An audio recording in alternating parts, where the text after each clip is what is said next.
தானே தலைவிக்கு இப்படி ஒரு பிறந்தநாள் வாழ்த்தா, இப்படி ஒரு பாசமா? ட்ரோலாகும் கழுகு பார்வை.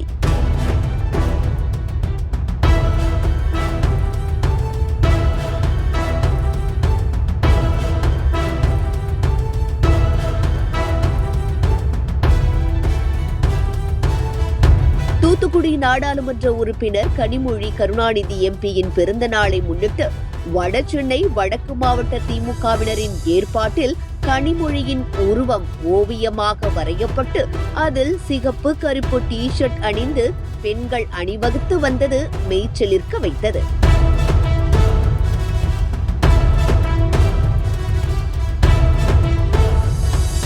தூத்துக்குடி நாடாளுமன்ற உறுப்பினர் திருமிகு கனிமொழி கருணாநிதி எம்பியின் பிறந்த நாள் வரும் 5ஆம் தேதி வர உள்ளது.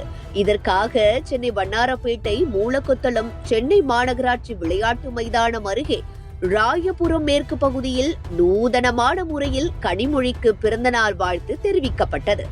வடசென்னை வடக்கு மாவட்ட திமுக மகளிரணி தலைவியும் 53வது வார்டு மாமன்ற உறுப்பினருமான வேளாங்கண்ணி மற்றும் மாணவரணி துணை அமைப்பாளர் சக்திதாசன் கனிமொழியோட உருவப்படத்தை வரைந்து அதில் 100 பெண்களுக்கு திமுக கொடியின் நிறமான கருப்பு சிவப்பு வண்ணத்தை கொண்ட பனியன் வழங்கப்பட்டது.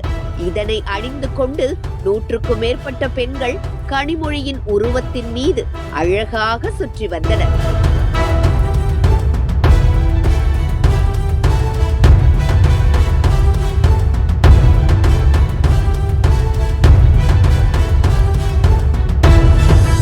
இந்த காட்சிகளின் கழுகு பார்வை தற்போது இணையத்தில் வைரலாகி வருகிறது.